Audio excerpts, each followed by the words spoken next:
Em 2014 teve 28 homicídios e 3 latrocínios. E isso preocupava, né? Bem ou mal, tem família aqui. Sim. E isso foi desde o início o nosso foco, reduzir essa criminalidade violenta. E a gente conseguiu, né? Ano passado a gente teve só 3 homicídios.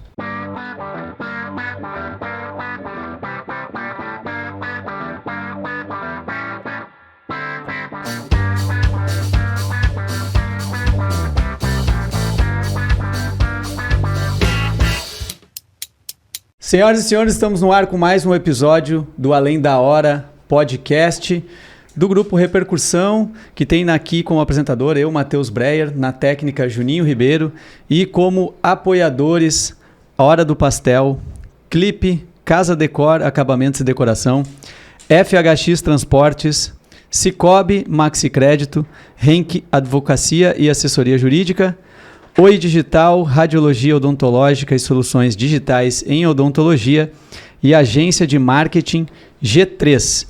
E o nosso convidado de hoje é uma celebridade aqui da cidade. Delegado Branco. Tudo bem. Tudo bem contigo? Tudo certo. Muito obrigado por dispor aí do teu tempo para vir gravar com a gente. Eu que agradeço o convite. Tu que é um cara muito ocupado aí, né? Sabe que a criminalidade está sempre em alta, né? Não, em Sapiranga está em queda. Ah, garoto, nós vamos falar disso também. Eu queria começar te perguntando quantos anos já em Sapiranga aqui atuando como delegado? Atuando como delegado 7 anos. Dia 31 de janeiro de 2022 vai fazer 7 anos. Comecei dia 31 de janeiro de 2015. Mas eu já morava aqui em Sapiranga antes, né? Sim. Eu vim morar em Sapiranga em 1996, quando meu pai veio trabalhar aqui, eu tinha 16 anos. Né? Fiquei morando aqui até 2010, quando eu passei no concurso. Daí quando eu passei no concurso tive que me afastar, por óbvio. Me mandaram para Dom Pedrito. Fiquei 2 anos e 8 meses lá. Depois eu vim trabalhar em Três Coroas, onde eu trabalhei por 1 ano e meio, mas daí eu já vim morar de novo em Sapiranga. Eu ia para Três Coroas e voltava todo dia. Uhum. E daí quando surgiu a oportunidade em 2015, surgiu o convite para eu vir trabalhar aqui, eu aceitei, né? Eu tinha duas possibilidades na época, me ofereceram Parobé e Sapiranga. Uhum. Daí eu falei, olha, eu moro em Sapiranga, eu prefiro Sapiranga. Sim. E acabei vindo para cá. E na época, eu lembro que quando teve bastante repercussão quando tu veio na época e todo mundo comentou isso, o fato de ser alguém da cidade, né, vindo assumir aqui, que era um negócio muito legal. E teve naquele período também tu chegou a fazer uma reformulação, né, quando tu chegou na delegacia, não? Sim, foi feita uma reformulação completa, né, do pessoal que trabalhava, enfim. Formei uma equipe, né, o meu jeito de trabalhar. Né, afeita ao meu jeito de trabalhar. A gente acabou trocando praticamente todo mundo. Vários saíram por vontade própria. Mas isso demorou 1 ano, né? Não foi uma coisa que foi feita... cheguei e resolvi o problema de um dia para o outro. Isso é uma coisa que demorou. Demorou 1 ano até ser feito, mas a gente conseguiu e a partir daí os resultados começaram a surgir. Na época, assim, quando tu chegou, eu imagino que tu, quando chegou, teve que fazer uma análise toda do cenário, né? Como tu falou e tal, para impor o teu método de trabalho. Mas o que na época, assim, era o que mais... qual é o principal problema da cidade, digamos assim, na época? O homicídio, né? Em 2014 teve 28 homicídios e 3 latrocínios. E eu me lembro que era a cada 2 semanas, se eu já morava aqui, né? Mais de 2 por mês, né? Era toda semana uma notícia de um caso desse. E isso preocupava, né? Bem ou mal, tem família aqui. Sim. E isso foi desde o início o nosso foco, reduzir essa criminalidade violenta. E a gente conseguiu, né? Ano passado a gente teve só 3 homicídios. Uma boa redução, né? Uma boa redução. Isso oscilou bastante, entendeu? Sim. Teve ano que foi mais, teve ano que foi menos. O ano que foi mais, depois disso a gente chegou a ter 20. Mas depois foi caindo. E daí a gente já está há 3 anos, pelo menos, com índices que não superam 6, 7, 8. Esse ano passado, 3. Então, excelente. São índices que deixa a gente feliz, né? Porque bem ou mal o resultado de um trabalho já de 7 anos. E esses homicídios normalmente são ligados a tráfico de drogas? Naquele ano que deu muitos homicídios, certamente a maioria foi. Desses 3 do ano passado, não. Teve crime passional, teve um que a gente suspeita que foi ligado a tráfico de drogas, mas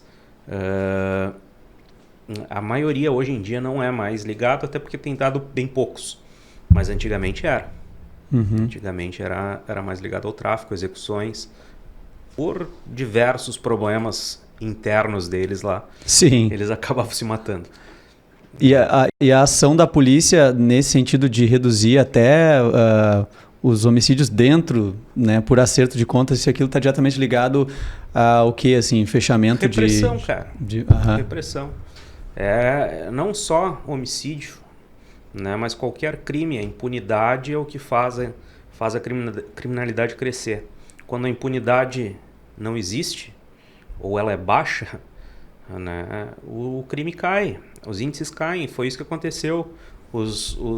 A gente começou a investigar e a prender os responsáveis, né, a botar eles na cadeia, e isso faz com que os índices reduzam. Porque a pessoa sabe que uma vez que quando cometeu o crime, existe uma grande probabilidade dela ser presa. Sim. Né? Eu vejo assim, muito mais do que a pena grande, o que faz reduzir a criminalidade é a pena certa. Entendeu? É o cara saber que se cometer um crime, bom, ele vai ser pego, vai responder, vai ser preso no final do processo, ou até preventivamente, se for o caso. Isso faz com que os índices de criminalidade caiam. Né? Sim. É a punição. E isso a gente trabalhou para reduzir a impunidade em Sapiranga. Isso sempre, assim, na população, para o cara que é leigo, né? Isso sempre gerava uma insatisfação, assim, na população, né? No sentido de ou crimes que não tinham solução, ou quando tem, até às vezes quando tinha solução, uma pena muito branda. Isso chega a gerar alguma frustração também para a polícia, assim, às vezes? No sentido de, trabalharam tanto para prender alguém e aí daqui a pouco o cara estava solto de novo. Ou não chega a rolar? Eu já respondi essa pergunta várias vezes, mas eu te digo assim. A resposta que eu sempre dou é a seguinte: se eu tiver que prender o cara 10 vezes, para mim não tem problema. Porque eu faço o meu trabalho. Meu trabalho é fazer a investigação, identificar o responsável, se for o caso, prendê-lo, né, e levar ele a responder o processo judicial, processo criminal. Esse é o meu trabalho. Condenar ou não, já não sou mais eu que faço. Já não é da tua alçada, né? Né? É da justiça. Se a justiça decidir soltar o cara e ele cometer outro crime e eu tiver que prender ele de novo, eu vou lá e prendo. Sim. Né? Não tem problema. Tem caras aí que eu já prendi 3, 4 vezes desde que eu tô aqui. Os caras já podem pedir música no Fantástico. E nem por isso me desmotivei. Tô trabalhando. Sim. E de uma certa forma, tipo, ele acaba que o tempo que ele tá preso, por mais que seja não o que todo mundo considere justo, aquele período ele não tá atuando, né? Então... Isso é o que a gente espera, né? Infelizmente um quadro triste que a gente tem hoje em dia é que muitos comandam a criminalidade de dentro dos presídios através de telefone celular, né? Sim. Infelizmente o bandido, ter o celular dentro do presídio, por si só não é um crime que ele comete. O crime é fazer entrar esse telefone dentro do presídio. Isso é uma coisa que eu acho que deveria mudar, mas isso é polêmico. Sim. Né? Tem gente que acha que não, que basta ele responder lá um procedimento na vara de execução criminal e ter sua pena gravada. Eu acho que não. Para mim, ele comete um outro crime usando o telefone lá dentro. Sim. Mas essa é uma opinião pessoal minha. Mas, enfim... O fato é, o uso de celular é um problema. O uso de celular de dentro da cadeia, muitas vezes eles comandam os seus subordinados que estão aqui fora e continuam delinquindo. Ele continua de boa no comando e na hora que ele cumprir a pena dele, com segurança. O presídio, na verdade, hoje é o home office da criminalidade, né? Infelizmente. E sem contar, tipo assim, lógico, né? O cara que é chefe de uma facção...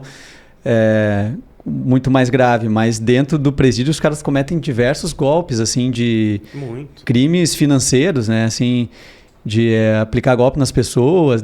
Tinha aquele clássico de ligar, tô com o teu filho, e o outro fazer que tava chorando, que era uma criança. Esse é um que teve na moda durante bastante tempo. Só que acho que o pessoal já se ligou um pouco e não cai tanto. Não, a pessoa ficava tão assustada e normalmente ela nem se dava conta, sabe? Tinha gente que já estava transferindo, daqui a pouco falava, pô, mas eu nem tenho filho. Não, mas assim, ó, tu escuta várias pessoas. Por exemplo, vou ser bem honesto, meu sogro caiu nisso, né? E daí, só que ele que disse o nome das filhas dele pros caras, entendeu? Sim. E daí eles vão pescando a informação. Eles passam a usar a informação que tiram da própria vítima, né? Mas esse golpe agora está um pouco em desuso. Né? Já caiu um pouquinho. O que está mais comum atualmente é o golpe dos nudes. Que é aquele que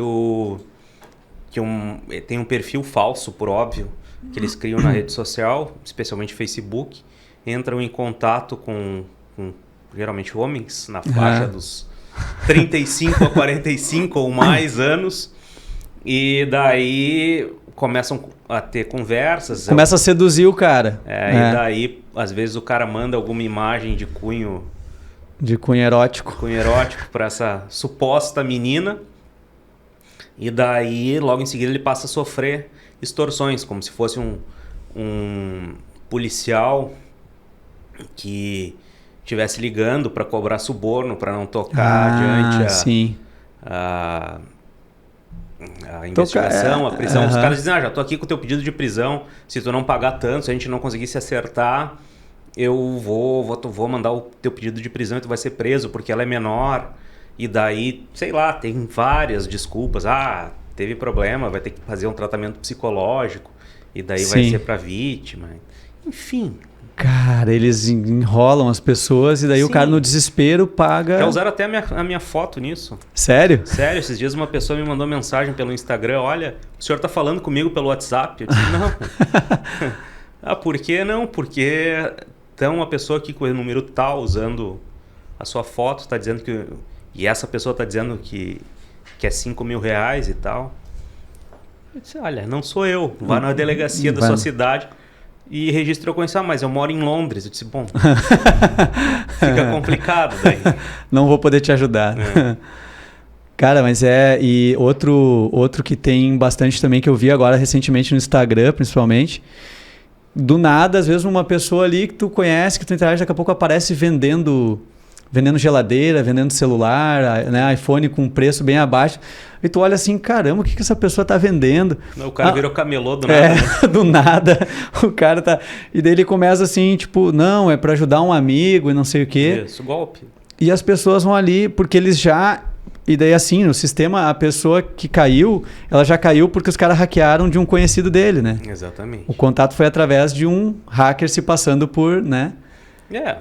E ali eles vão extorquindo dinheiro, pegando dinheiro das pessoas, né? E assim, esse outro golpe que está comum também. Pega uma foto tua, por exemplo, da rede social, da tua rede social. Daí criam um perfil. Eles entram na tua rede social. Se os teus amigos são públicos, eles veem quem são teus amigos. E daí, com esse número falso que eles criaram com a tua foto, eles começam a mandar mensagem, porque eles compraram já anteriormente uma lista com milhões de contatos.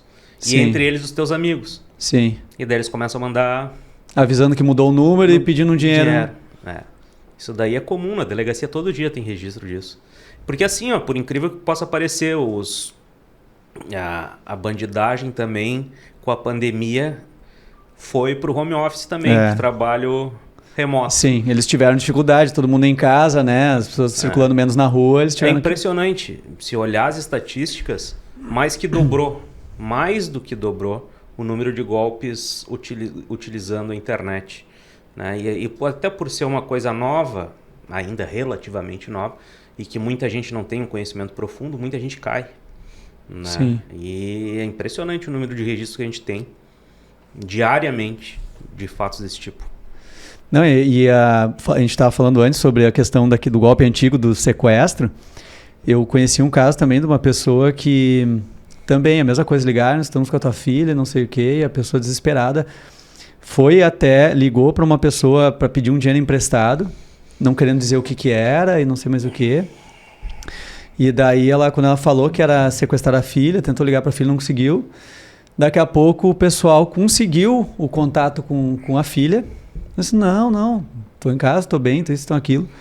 E a pessoa, mesmo assim, ela falou assim, mas será que não era melhor eu depositar para garantir, sabe? Tipo, era um desespero tão grande, assim, que a pessoa fica sem reação, né? Já tem gente que já estava no caixa do banco para sacar dinheiro e foi alertado pelos funcionários que não deixaram ele sacar dinheiro da conta. Né? Caramba. Mas as pessoas realmente entram em parafuso e acabam, às vezes, caindo. Hoje, assim, se for pegar o movimento da delegacia, assim. Primeiro, acho que antes a gente pode falar, assim, tem muita gente que talvez está acompanhando e é uma coisa básica. A diferença básica da polícia civil para militar, que é uma coisa que muita gente não entende e acha que é a mesma coisa. Não, isso a gente explica sempre que pode também. A polícia militar é responsável pelo patrulhamento, né, pelo policiamento ostensivo, que é esse que a gente vê na rua, né, e a manutenção da ordem pública. Quando um crime está acontecendo, é a polícia militar que se deve chamar e eles vão atender no local. A polícia civil, por sua vez, é responsável pela investigação criminal, né? Sim. Para identificar as pessoas que cometeram os delitos, né? Primeiro, provar que o delito existiu, que a gente chama de materialidade. Segundo, né, provar e identificar os autores para levar essas pessoas a responder os crimes que cometeram. Essa é a nossa função. A função da Polícia Civil é investigação. É para isso que a gente existe. É isso que consta na Constituição como função da Polícia Civil e da Polícia Federal, cada um na sua esfera de atuação. A Polícia Federal trabalha nos crimes federais, que são aqueles que causam prejuízo à União ou seus entes, como empresas públicas, enfim. E a Polícia Civil nos demais crimes, né? A Polícia Federal investiga os crimes federais e a Polícia Civil os demais. É isso que... Bem dizer assim, tipo, a grosso modo, a polícia militar, ela foca mais, digamos, na prevenção dos acontecimentos dos crimes, né? Tá ali na rua para evitar, garantir a ordem, atuar ali, né, com rapidez e vocês depois que o crime ocorreu. Certamente, a Polícia Civil só entra depois que o crime ocorreu, né? Para apurar a autoria. E esse trabalho de investigação deve ser bem exaustivo, assim, né? Porque... depois que tu fez toda a investigação, é encaminhado para o Ministério Público, isso? Isso. E tu tem que entregar um negócio consistente para os caras, assim, em termos de com certeza. Quanto mais provas consistente e tudo. o trabalho, mais facilita o trabalho deles depois, né? Que é oferecer a denúncia, né? Que vai dar início ao processo penal. Já aconteceu de, tipo, alguns crimes, vocês saberem quem cometeu, tipo assim, tudo indica que é aquele cara, mas não conseguiram provar? Com certeza absoluta. Acontece direto. Até porque muitas vezes as testemunhas não querem falar por medo. Sim. Daí, numa conversa informal, nos contam o que aconteceu e a gente diz, vamos pro papel, que é o que a gente diz, vamos formalizar, né, o negócio. Não adianta só nos contar. Não, eu tenho medo. E eu não vou pegar uma testemunha, botar uma arma na cabeça dela e obrigar ela a testemunhar, Sim. né? Sim. Até porque essa testemunha depois vai chegar no judiciário e vai dizer, não falei nada disso. Não falei nada disso, eles inventaram essa história. Não. Então não, né? Mas acontece sim, infelizmente acontece. Mas é do jogo. Esses crimes, assim, tipo violência doméstica, esse tipo de coisa, também acontece bastante isso, né? Muito. A vítima é ameaçada, volta atrás, retira a denúncia. Não é às vezes só porque é ameaçada, né? Claro, acontece também. Mas muitas vezes essas questões domésticas são muito complexas, né? Envolve uma série de problemas de cunho íntimo, assim, no sentido de sentimento, sabe? Daí, às vezes, é normal registrar e daqui a pouco retornar, reatar a união. Às vezes quando tem filhos também, né, envolvidos, Exatamente. tem toda essa questão também, né? E a gente também não pode julgar essas pessoas porque a gente não está, né, nos sapatos delas. Só elas sabem o que vai acontecer, mas o que deve acontecer. Mas, assim, não é incomum, né? Eu queria te perguntar uma coisa assim que é uma curiosidade minha. Já vimos algumas vezes essas operações grandes, né, da polícia. Inclusive, esses tempos aí eu acordei às 6 da manhã com um helicóptero na minha janela quase batendo. E daí depois a gente vai acompanhar, né? Porque a rotina da gente aqui em Sapiranga é assim, né? Tu escutou uma sirene, tu entra na página do Repercussão para ver o que aconteceu. Basicamente é o que o cidadão de Sapiranga faz. Mas aí depois vendo e tal, era uma operação grande, né? Onde a polícia envolve um monte de gente, batem num monte de casas ao mesmo tempo, efetuam um monte de mandatos e tal. Eu fico pensando assim, tipo, a grandeza dessa operação, cara, é muito fácil de dar errado, né? Muito. São muitos dias de trabalho, né? Muitos dias não, às vezes vários meses de trabalho. Uma investigação para uma operação dessas não é incomum durar 6 meses, 1 ano às vezes. Sim. E esse dia que a gente deflagra a operação é só a ponta do iceberg, né? É o Sim. que é visível. Né? E mesmo nesse dia muita coisa pode dar errado. Sim. Né? E por isso que tem que ser planejado nos mínimos detalhes. A gente planeja até onde o carro de determinada equipe vai estacionar lá no local do briefing para na hora da saída não dar engarrafamento. Sim. A minúcia é tanta que chega a esse ponto para não dar problema, entendeu? Sim. Até o caminho que vai se fazer depois é planejado, né? Para não dar problema, para chegar todo mundo no mesmo horário. Porque se reunir de madrugada, né? Para começar. O local do briefing sempre é escolhido de forma que a gente não passe por dentro da cidade, nunca. Sim. Né? Quando já chegar direto no local. Enfim, são vários detalhes que o cara tem que planejar. Porque, tipo, uma informaçãozinha que vaze nesse período aí, às vezes já atrapalha tudo.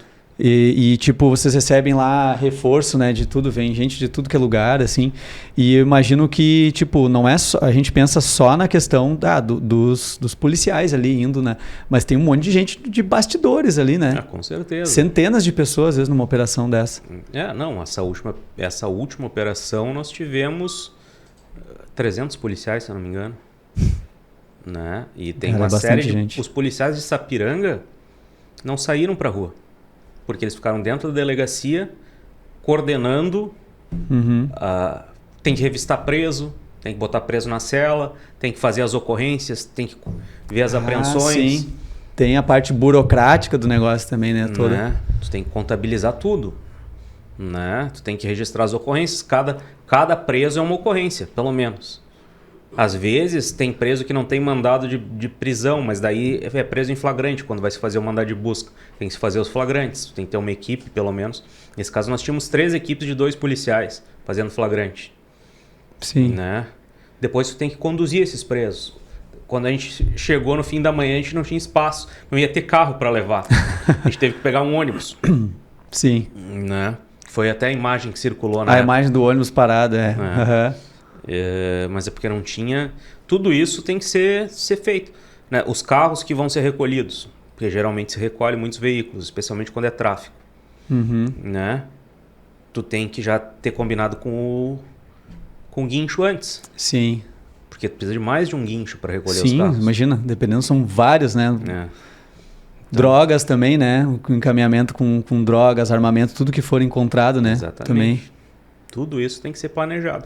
Infelizmente, uma realidade que se tem hoje as vagas no sistema prisional são poucas. Então, tu já tem que fazer uma estimativa com antecedência de quantos presos tu vai ter no dia para que se consiga vaga no sistema prisional para todo mundo.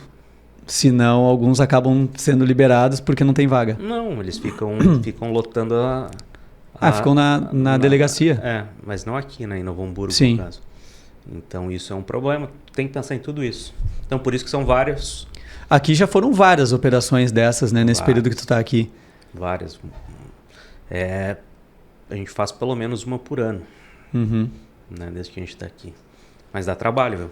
Um cara que é bandido, ele tá sempre naquela adrenalina, assim, né? Tipo, quando vai ser a desse ano, né?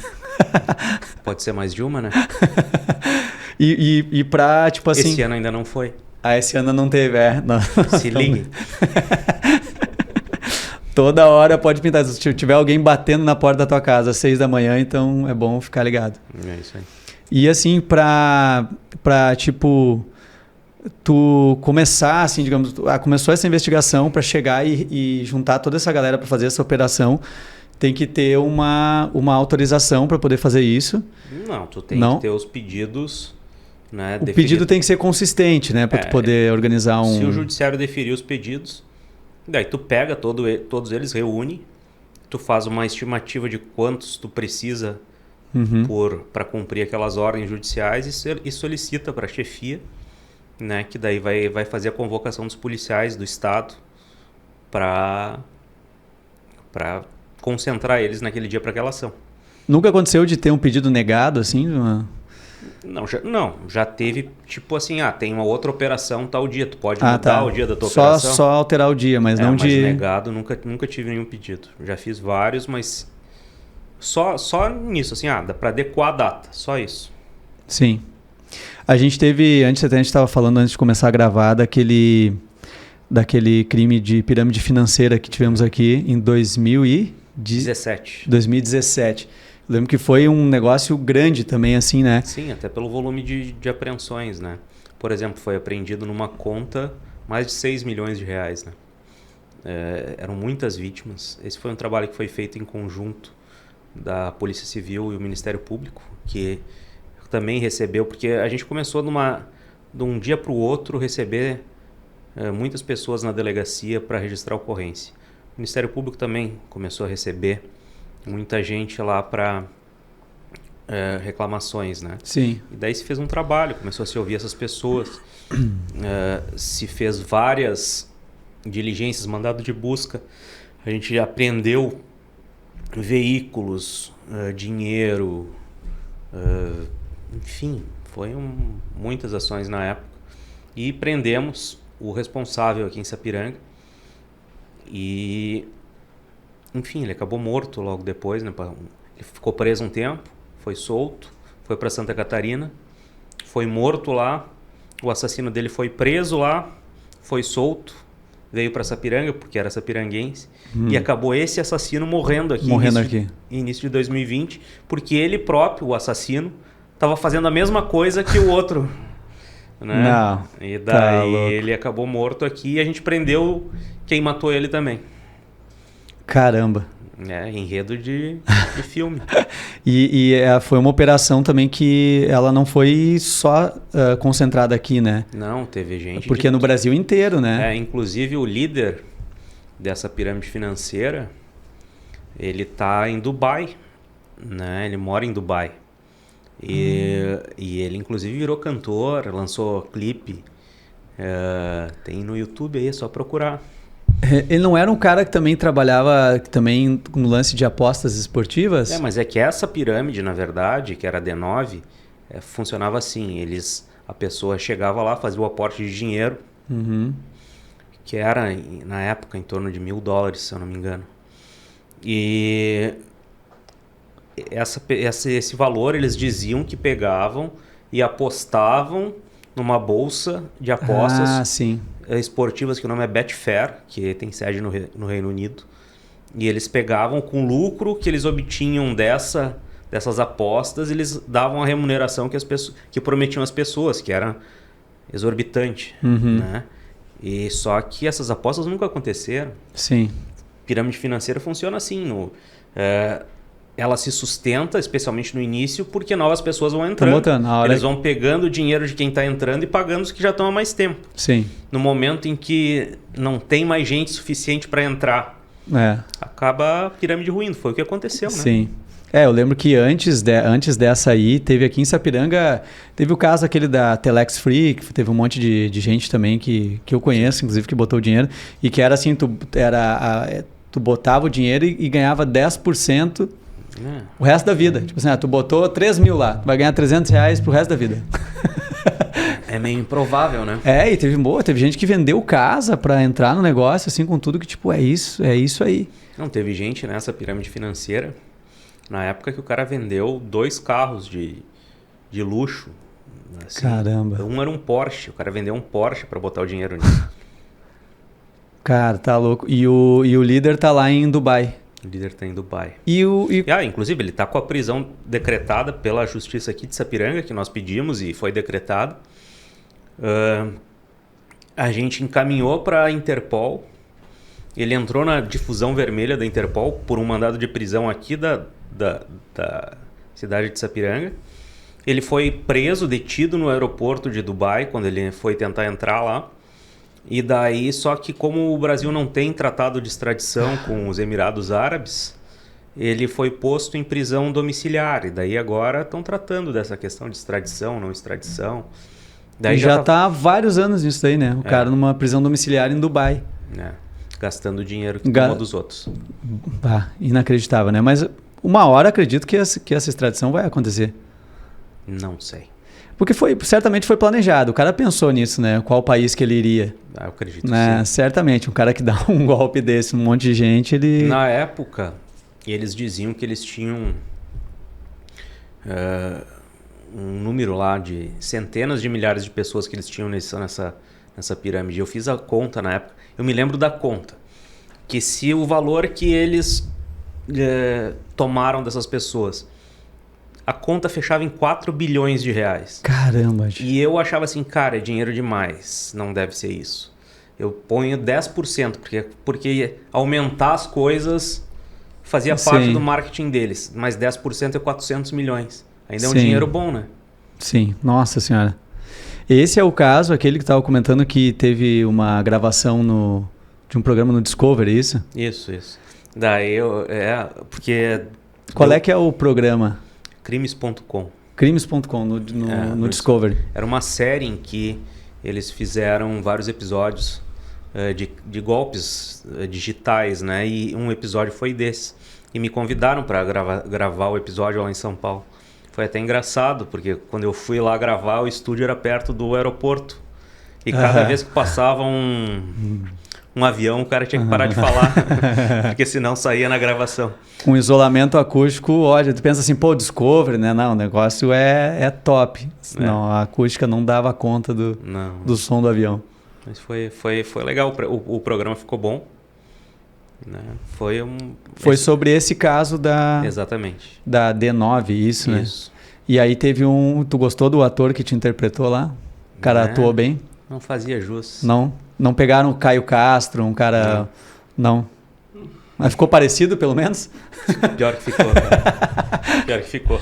Eu acho muito legal. Um programa que eu olho bastante é aquele dos aeroportos, assim, que eles mostram, né? Tipo, já tem gravado aqui no Brasil também, tem nos Estados Unidos, tem de várias cidades grandes, assim, que eles mostram o pessoal chegando e eles, né, vendo a cara dos suspeitos e já tem uma investigação por trás e os caras tentando... Eu trabalhei no aeroporto durante a Copa do Mundo de 2014.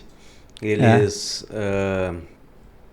levaram vários policiais do estado para fazer reforço, né? Uhum. Em várias delegacias por causa da Copa, né? E eu fui escolhido para trabalhar na delegacia do aeroporto.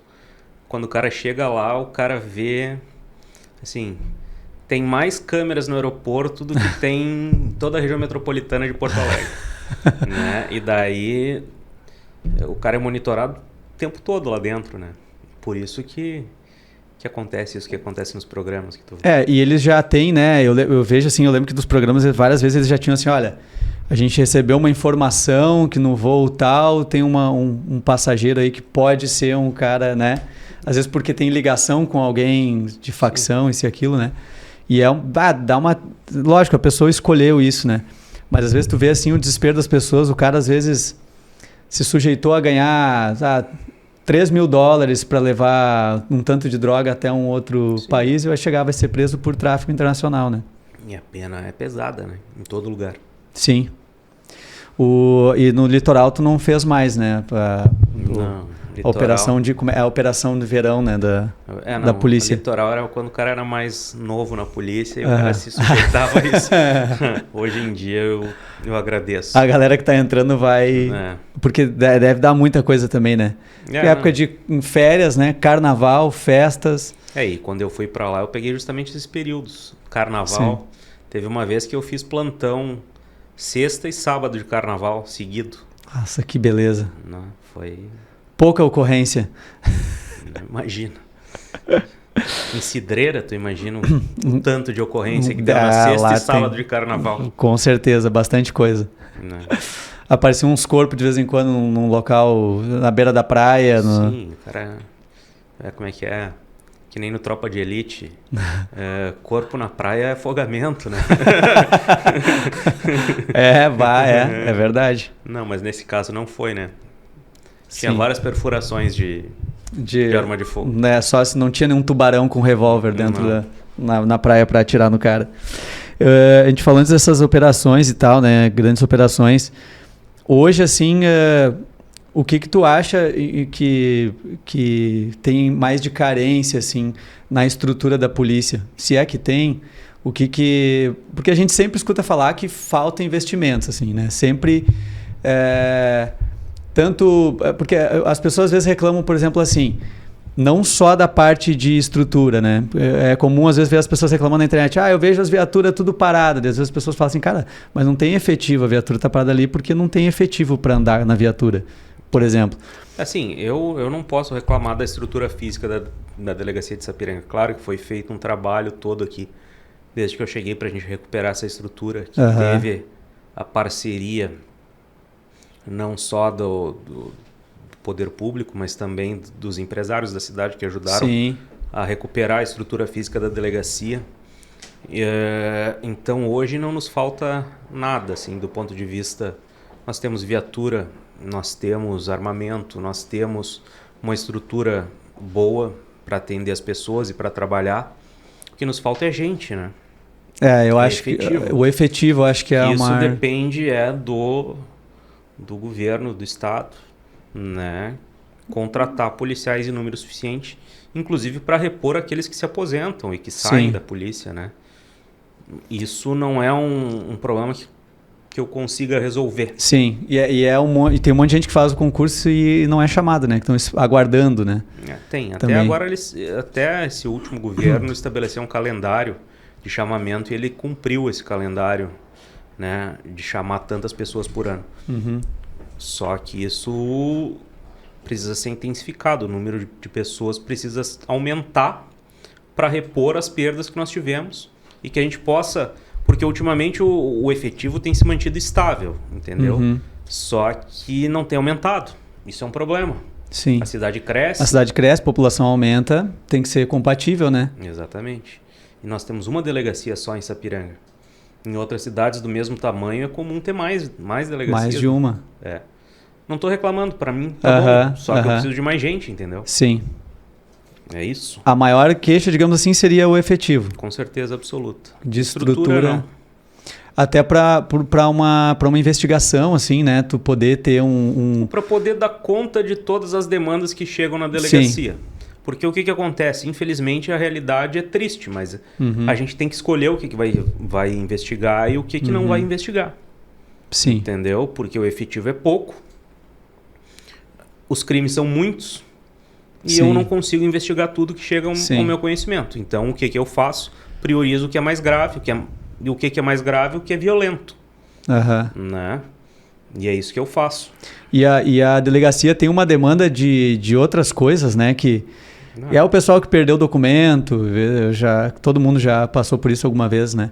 Mas de ocorrências assim, né? Menores que também demandam, né? Do efetivo. Hoje em dia, com a delegacia online, deu uma diminuída. Né? Porque muitas dessas ocorrências podem ser registradas online. Mas mesmo assim, tem gente que procura a delegacia e vai ser atendida. Né? Só que às vezes a gente tenta, quando tem muito movimento, a gente chama mais alguém para tentar acelerar, né, o registro de ocorrência, mas mesmo assim às vezes demora. Sim. Porque tem muita gente e não tem muito o que fazer. Mas, infelizmente as pessoas esperam. Eu sei que é desagradável, não estou dizendo que é bom. Sim. Né, mas tudo existe um porquê, né, por trás. Que não é que às vezes o cara que está ali esperando, a gente sempre acha que o nosso problema é sempre o mais urgente, né? Exatamente. E aí tem um negócio por trás, né? Às vezes que não é má vontade de quem está ali trabalhando. A gente tem que atender pela ordem que as pessoas chegaram lá. Primeira coisa, para ser democrático. Né? E às vezes demora um atendimento e a pessoa que está lá esperando... Né? Mas, infelizmente, esse é o nosso maior problema, falta de efetivo. Hoje, assim, com a internet e com redes sociais, a investigação também consegue avançar muito nesse sentido, né? Porque eu imagino assim que antigamente, com menos tecnologia, lá sei lá, nos anos 90, para tu investigar era mais difícil, assim, não digo talvez mais difícil a palavra, mas hoje tu consegue rastrear, né, seja celular, seja investigando lá o que a gente falou ali, o criminoso lá que tá com rede social lá em Dubai, o cara sabe onde é que o cara tá, entendeu? Investigando redes sociais das pessoas, às vezes tu consegue descobrir onde o cara tá, por onde ele andou também, né? São novas formas de investigar para novos crimes que surgem, né? Sim. Antigamente também não tinha uma série de crimes, porque não tinha essas tecnologias, né? Mas sim, essas novas tecnologias em muito facilitam às vezes o trabalho e às vezes complicam, né? Porque também passar incógnito pela internet não é impossível. Né? E antigamente o golpe de financeiro que mais tinha era o primo pedir dinheiro e não devolver, né? Ainda existe esse. Esse ainda existe. Nesses últimos tempos aqui, né? A tua atuação, foi uma atuação de bastante destaque, assim, aqui na região. E eu acredito, e eu imagino também que tu tenha sofrido, assim, algumas represálias em função de, às vezes, investigar pessoas que talvez não... Estejam acostumadas. Estejam acostumadas, tipo, aquela coisa sempre foi assim, sempre foi desse jeito. Isso aconteceu? Acontece contigo assim? Olha, acontece. Existe muita gente mal intencionada, gente mau caráter, que ao ser vítima de uma investigação, vítima é pesado, né? Ao ser alvo de uma investigação, não aceita muito bem isso, né? E passa a levantar uma série de acusações falsas contra nós, contra a polícia, contra a minha pessoa, contra quem trabalha comigo.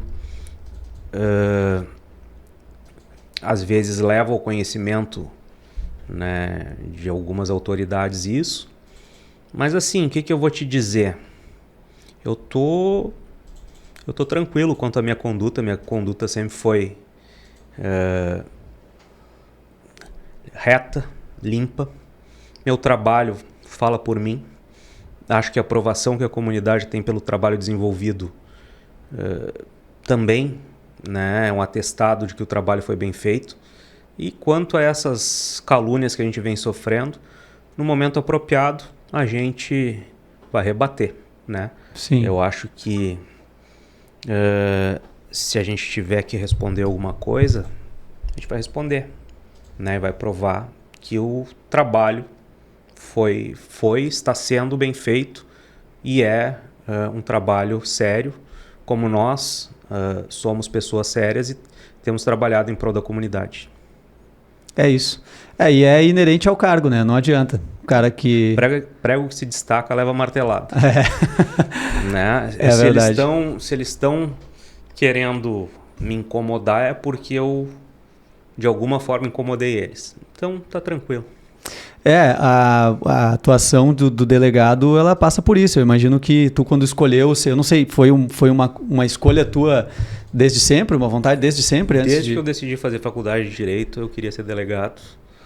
Olha só. Quando eu me formei, eu abandonei por um tempo esse sonho, digamos assim, porque eu precisava trabalhar, não tinha concurso aberto. Fui ser advogado, tive um escritório aqui em Sapiranga por algum tempo. E daí aconteceram algumas coisas na minha vida e abri o concurso para delegado. Eu disse, quer saber, eu acho que eu tenho que estudar. É agora. E daí eu estudei, passei em 16º lugar naquele concurso. E é um concurso difícil que tem um monte de etapas, né? Sim. Primeiro tem uma prova objetiva. Daí, na época eram 150 vagas. Daí, 3 vezes o número de vagas, que eram 450 pessoas, e aqueles que estiverem empatados no último lugar passam para a segunda fase. Né? A segunda fase é uma prova dissertativa. Né? Era a prova dissertativa de direito penal, processo penal, direito constitucional e direito administrativo. Né? Era 2 disciplinas por dia em 2 dias. Para te ter uma noção, eram 5 questões, 30 linhas cada questão, o cara tinha que escrever em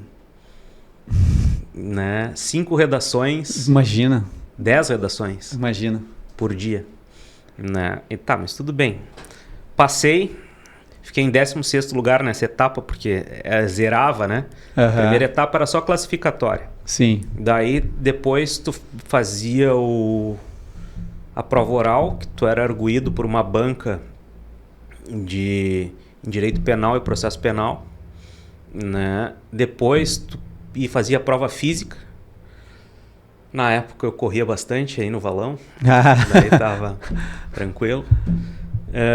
Depois da prova física, tu passava pelo exame psiquiátrico e psicológico.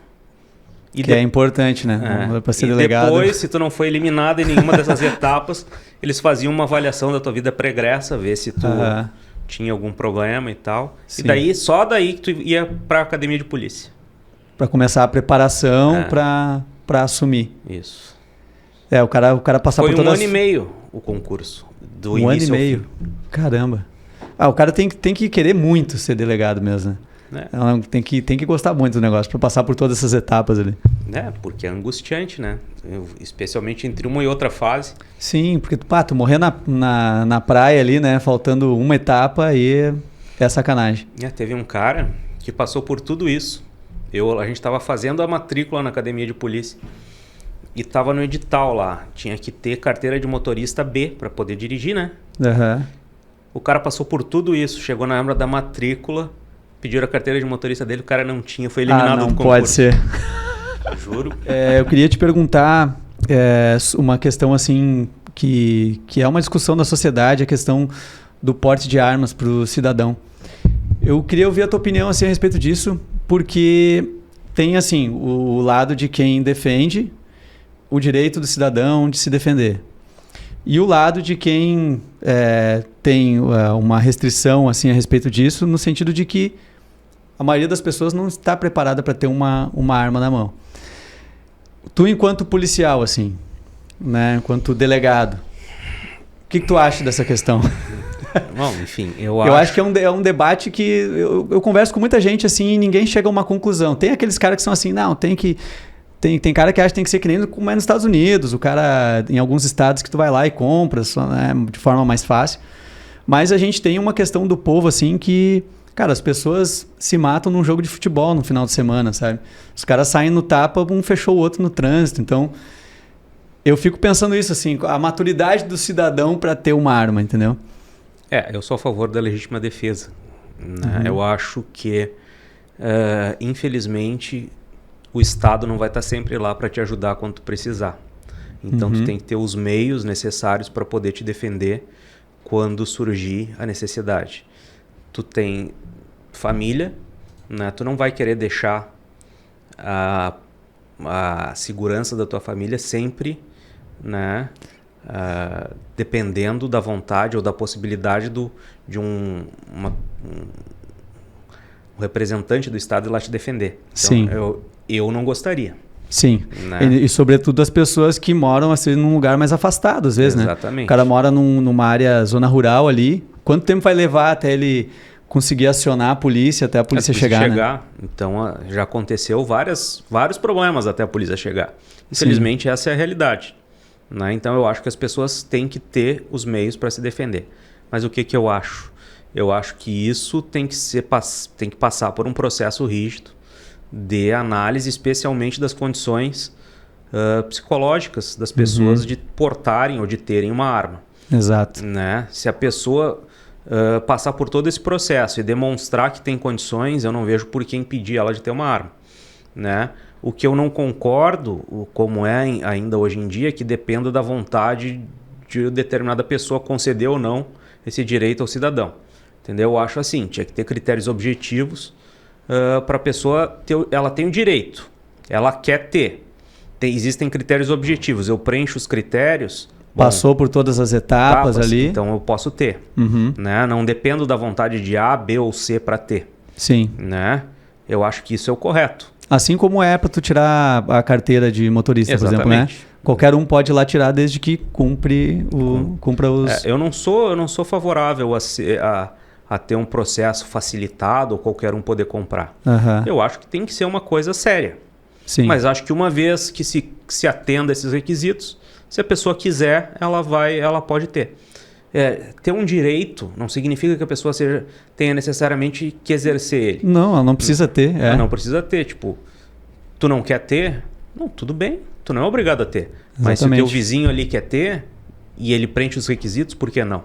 Né? Tu pode vir a mudar de opinião daqui uns 10 anos e resolver que, tipo, cara, agora eu quero ter uma arma. Me mudei, tô para um lugar, tá tendo crimes aqui na minha região, eu acho que eu vou me sentir mais seguro tendo uma arma. Eu acho isso. Show. E uma outra questão ainda, antes pra gente estar se encaminhando aqui pro final do nosso episódio, teu nome sempre foi falado muito aqui na questão da política, né? A tua atuação, então até nas últimas eleições aqui municipais, eu lembro que se falou muito, não, o delegado Branco vai certo para a prefeitura. Eu fui convidado, né, analisei, pensei, conversei com a minha família e acabei não concorrendo. Mas eu tive o convite. Né, e durante bastante tempo eu considerei essa possibilidade. Sim. Né. Hoje em dia eu não descarto a possibilidade de concorrer a algum cargo eletivo. É uma coisa que tu gosta, uma vontade que sempre teve ou que tu desenvolveu assim, ao longo desse tempo? Sempre tive. Sempre teve? Sempre tive. Sabe, de passar por essa experiência. Né, eu acho que é uma forma que... Porque a verdade é a seguinte, se a gente não se envolver, né, com a política, a gente vai sempre ser governado pelos mesmos. Então eu acho que as pessoas têm que se envolver na política porque é a forma que a gente tem de alterar as coisas. Né? Porque se não se envolver, vai ficar tudo igual sempre. E é até meio triste, assim, até quando um cidadão diz assim, que eu não gosto de política, nem acompanho. Pô, cara, mas todas as decisões, né, tudo que vai acontecer na tua vida é fruto de decisão política, né? Exatamente. Tudo. Né? Então... Pode ser que eu concordo. Pode ser. Ah, legal. Aqui em primeira mão, aqui no Além da Hora Podcast, a galera que está acompanhando. Fernando Branco, delegado, um nome aí, um nome forte, hein? Para talvez nas próximas eleições, quem sabe? Veremos mais à frente. Nós vamos chegando na parte final aqui do nosso podcast, onde a gente faz algumas perguntas aqui de bate-pronto com o nosso convidado. E a primeira pergunta que eu quero te fazer, além de pegar vagabundo, tu tem algum outro hobby? Pô, cara. Tem, né? Eu sou um cara muito caseiro. Né? Então, uma coisa que eu faço muito, por incrível que possa parecer, é jogar videogame, cara. É mesmo? Eu jogo, cara. GTA, aposto. Joguei muito, mas hoje em dia não mais. Jogo muito FIFA. O FIFA? Não, o FIFA é legal, né? Porque o cara, pô... Não, eu não sou muito... Eu gosto mas só videogame, GTA. Continua lá pegando... Já joguei GTA. Legal. Qual é o teu estilo de música preferido? Eu sou bem eclético, cara. Escuto de tudo? Não tem muita... Sinceramente, não sou um cara tão musical assim. O delegado em casa é um cara mais tranquilo, assim? Ou é porque não é que nem ter aquelas imagens de filme, delegado em casa com um roupão, charuto e um copo de uísque? Cara, não fumo, cara. Eu raramente bebo. Lá em casa eu sou tranquilo. E esse lance do lazer também, porque o delegado não deve ter hora, né? Tipo, já deve ter acontecido de estar lá num evento, lá com amigos, com a família, e os caras te ligam, com certeza. Achamos um presunto aí. Geralmente são essas circunstâncias que a gente é chamado hoje em dia, né? Mas não é incomum, mas faz parte da profissão, o cara se acostuma. Sim. Né? E especialmente quando acontece algum fato de repercussão, a imprensa te liga a qualquer hora. Já tive ligação às 3 da manhã da imprensa para dar entrevista às 6 no jornal da... Não agradeço. Agradeço, mas 6 da manhã não. Tá muito complicado. Se tu não fosse delegado, que outra profissão tu acha que tu teria? Gostaria de ser piloto de avião. É mesmo? Olha só. Piloto de avião. Nunca chegou a fazer aquela habilitação de piloto privado nem nada? Pô, é uma coisa legal. Tem aqueles simuladores, já viu aqueles simuladores profissionais? Nunca pensou em ter um daqueles? Eu já tive no computador, né, o Flight Simulator, que eles chamam. Mas não... Agora faz tempo que eu não... Eu vi uma vez num programa de televisão, uma vez que falava sobre isso, assim, sobre os hobbies que as pessoas tinham quando, tipo, tinha uma vontade de exercer uma profissão que nunca exerceu. E aí tinha um cara, ele tinha um quarto que era, cara, era uma cabine de avião, assim, um troço, um simulador extremamente profissional, assim. E caro, provavelmente. Nossa, caríssimo. E daí, assim, tipo, a mulher dando entrevista a gente sabe quando ele tá lá, às vezes a gente precisa chamar ele, mas a gente deixa, porque às vezes ele tá numa situação estressante de algum voo que tá complicado. Tu vê que o cara leva a sério o negócio, né? Pô, mas esse é um negócio pra tu investir em um simulador desse. Pegar uma casa com uma peça a mais, né? Combina com a esposa. Vou levar sei lá, vou ser despejado de casa se eu comprar um negócio desse. A última pergunta das ocorrências até hoje, assim, que tu atendeu, qual foi a que mais te chocou e a que foi, assim, a mais bizarra ou engraçada? Mas antes de tu responder, enquanto tu pensa qual foi, eu quero agradecer porque é uma estratégia de segurar a audiência. Aprendi isso com o João Kleber, tá? Dá a informação, para. Eu quero agradecer os apoiadores dessa primeira temporada do podcast, A Hora do Pastel, Clipe, Casa Decor, Acabamentos e Decoração, FHX Transportes, Cicobi Maxi Crédito, Henk Advocacia e Assessoria Jurídica, Oi Digital, Radiologia Odontológica e Soluções Digitais em Odontologia e Agência de Marketing G3. Eu também peço que vocês acompanhem lá no canal do YouTube do Jornal Repercussão, sigam lá, os episódios estão todos no YouTube, tem também na página do Facebook do Jornal. Esse é o 11º episódio, então nós temos vários episódios legais com pessoas de todos os segmentos. Tem o Cris Pereira, o Everton Rosa, André Damasceno, tem a doutora Ana Corsini. Então, de diferentes áreas, tem os programas lá que vocês podem acompanhar. E então a última pergunta para o delegado Branco: qual foi a ocorrência que mais te chocou e aquela que foi a mais bizarra, assim? Aquela mais que, tipo, cara, não acredito que eu tô atendendo isso. Bom, enfim, antes de eu entrar na polícia, a gente estava na academia de polícia e teve uma palestra com um delegado lá. Hoje em dia ele já é aposentado, mas era um delegado de muito tempo na polícia. E ele falou uma frase que eu nunca me esqueci, que o resto da carreira eu guardei ela. Ele disse que a maldade e a burrice não tem limites, que a gente ia ver isso ao longo da carreira policial. Então essa tua pergunta vai bem no encontro disso, né? A maldade a gente vê todos os dias, né? Sim. Casos como esse dessa menina que aconteceu recentemente de Parobé, que a gente localizou o corpo. Sim. Né? A gente teve uma menina também de Araricá em caso semelhante. Casos que a gente pegou aqui de abusar de crianças, esses casos aqui chocam sempre. Né? Infelizmente não é incomum e eles se sucedem.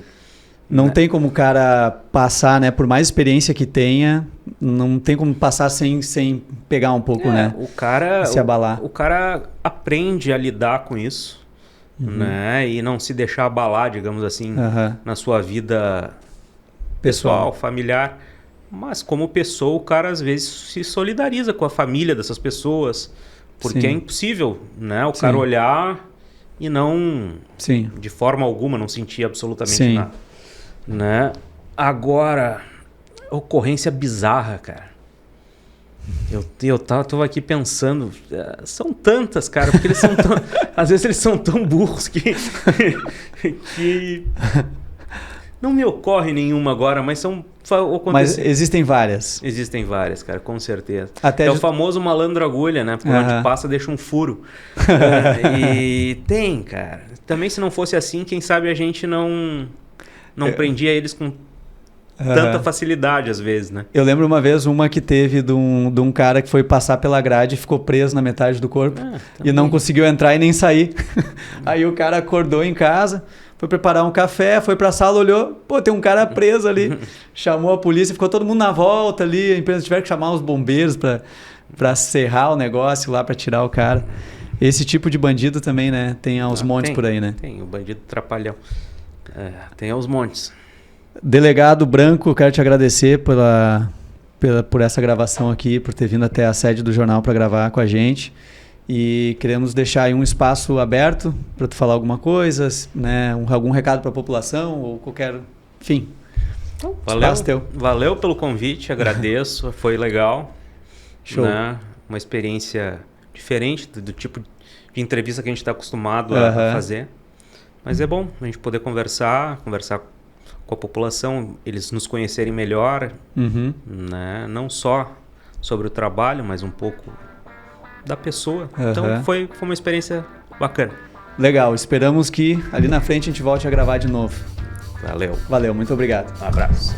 Isso aí, galera. Até a próxima.